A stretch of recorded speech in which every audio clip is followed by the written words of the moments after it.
Nak pergi haji tapi tak daftar haji, atau tak tahu macam mana cara nak daftar haji? Okey, jom.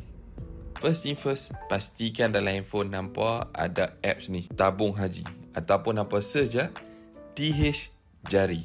Okey. Kalau dah ada apps ni, okey, masuk. Okay, bila dah masuk, belum sign up. Kalau dah ada, login. Kat sini status haji. Anda telah mendaftar haji, tahun peruntukan untuk tunai haji adalah 1510. Ni disebabkan saya dah daftar haji. Kalau tak daftar haji, dia tak akan naik benda ni. Dia tak akan bagi tahu tahun bila. Ataupun untuk nak pastikan daftar ataupun tak daftar, tekan dekat menu atas sekali belah kiri ni.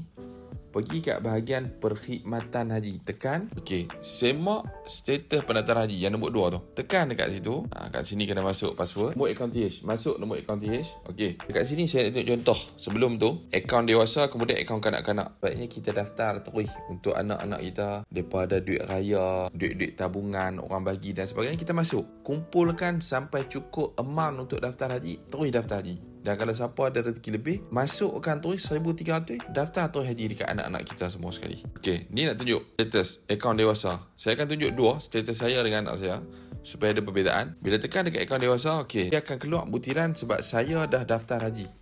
Dekat sini tahun peruntukan bawah sekali tu 2087 masih 2022, ni lagi berapa puluh tahun lagi. Tapi tak apa, jangan risau. Next video saya akan tunjuk macam mana cara nak buat rayuan. Cuma dalam video ni saya nak tunjuk dulu macam mana cara nak daftar. Ni kalau dah daftar. Contoh, akaun kanak-kanak anak saya. Saya belum daftar. Macam mana dia akan naik? Tiada rekod pendaftaran haji. Jadi kalau tak ada rekod pendaftaran haji, maka hampa kena daftar haji. Macam mana cara nak buat? Pergi balik dekat perkhidmatan haji. Tas sekali pendaftaran haji. Masuk dekat situ untuk daftar kat diri kita. Kalau bawah tu untuk daftar dekat anak bawah jagaan kita. Contoh, tekan. Saya sebab dah ada dah, jadi dia teruslah keluar butiran ni. Okay, saya patah balik. Contoh saya buat dekat anak saya. Okay. Ni dia keluar maklumat sebagainya. Kena kemas kini. Kalau maklumat tak lengkap, kena lengkapkan. Tekan next. Okay, tekan ya.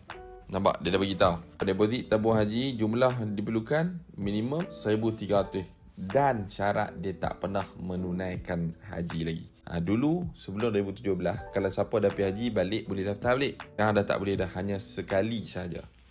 Okay, kalau setuju, dah baca semua, tekan setuju. Dan next dekat saya, akaun bawah jagaan tidak memenuhi syarat kelayakan pendaftaran haji. Kenapa? Sebab saya tak cukup RM1,300 dalam akaun. Harap bantu, so hampa tak payah dah nak pergi beratok panjang dekat tabung haji. Buat dalam handphone pun dah mencukupi. Jangan lupa like, komen dan share untuk next video pasal rayuan haji.